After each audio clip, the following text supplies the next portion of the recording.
It's the naughty gnomes, teased Donald. Later that week, the station master thanked Percy. We wouldn't have won our competition without your garden gnomes.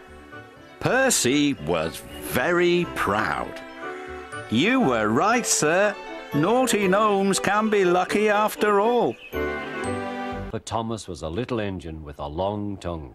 We'll more likely magic him. And last of all, a large cross elephant. What will happen to all the animals who live here? And the animals are coming back.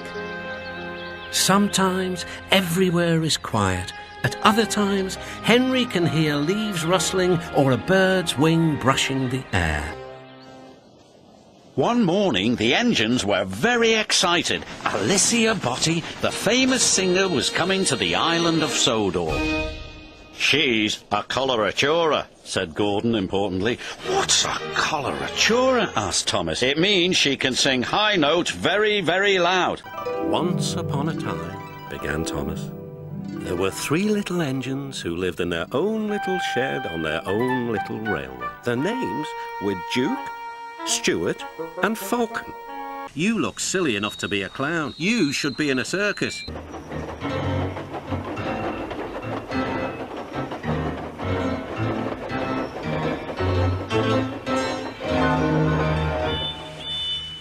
The diesel looked up.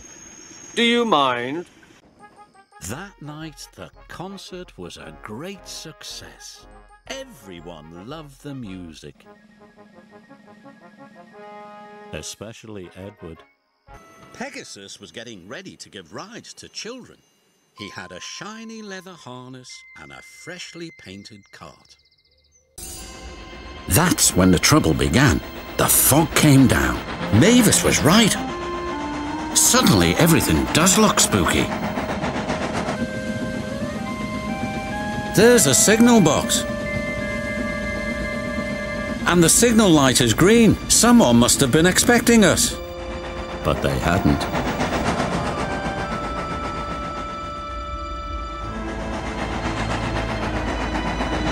The points had been set in the wrong direction, but Stepney didn't realise this. Home, here we come, he thought. Beep! The Queen is here! Then Gordon whistled as he approached the station. Everyone knew that sound. The Queen's train glided into the station. Gordon was spotless, and his brass shone brightly.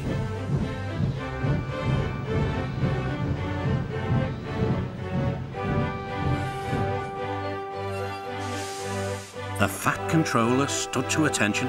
Welcome, Mum. You know, he said, if I couldn't see these familiar faces and places, I'd think I was on a different railway.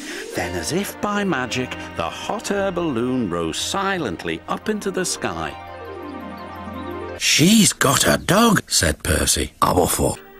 Duke was left alone in the shed.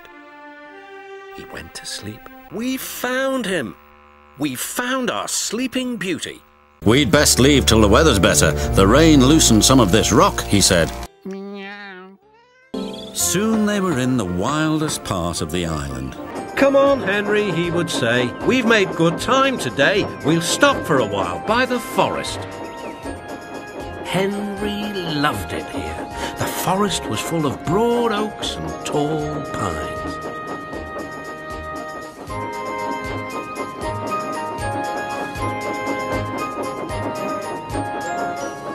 Everyone set off to the mountains far away. The days went by and the search grew harder, but the rescuers wouldn't give up. Let's go this way, they said.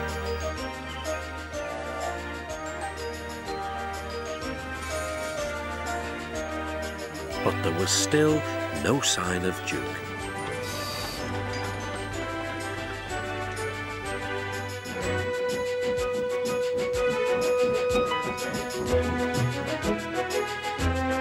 He's here somewhere, they said. They scrambled over hills and struggled over ditches. Animals always run if you toot and look them in the eye. Said Champion. Ooh, murmured Daisy. Why doesn't he run away? Go on, Daisy, said her driver. He's harmless. Yes, said Daisy unhappily. You know he's harmless, and I know he's harmless, but does he know? Look at his horns. Puffing hard, the twins set off on their journey to find the diesel.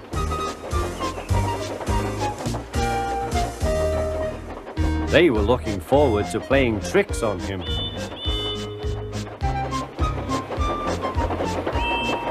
Engines don't swim, Henry. You were meant to deliver fish, not swim with them, said the Fat Controller. You should know that by now. Scared the monster might get you, teased Douglas. Please be ready when I come back for you, otherwise we might miss your boat to the mainland, and that would never do. Falcon took Duke's passengers to the boat. Bill and Ben, why are you playing here? We're trying to find an old castle, replied the Fat Controller. There's the castle. I think the castle and the mine will make a very fine place for visitors, but it will take a lot of hard work first. They take the visitors to the splendid castle and the mine. If there are any ghosts here, they certainly help to make the place very happy. He looked so splendid and strong that they gave him 3 cheers. Cinders and ashes, cried Thomas. It's a dragon! You're useless little bugs! Their adventure really began.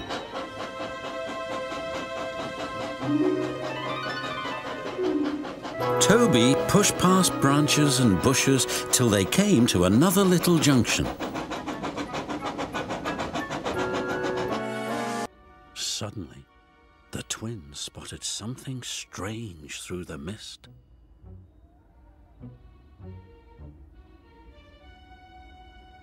What's that? Called Donald. Is it the monster? Cried Douglas.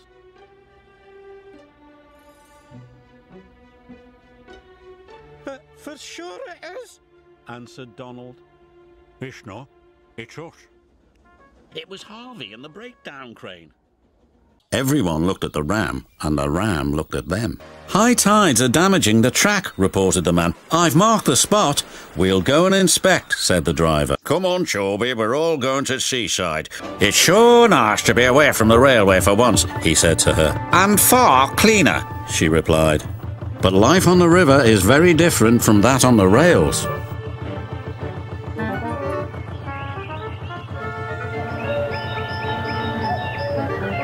I'm just like a woolly bear. Some cows were grazing nearby. They were not used to trains. The noise and smoke disturbed them. As Edward clanked by, they broke through the fence and ran across the line. A coupling was broken, and some trucks were left behind. But you acted quickly and bravely in an emergency. So, 3 cheers for Bill and Ben, our heroes. Hip hip, hooray, hooray, hooray. Oh, thank you, sir, said Bill. Being called heroes, well, it's a really nice surprise, laughed Ben.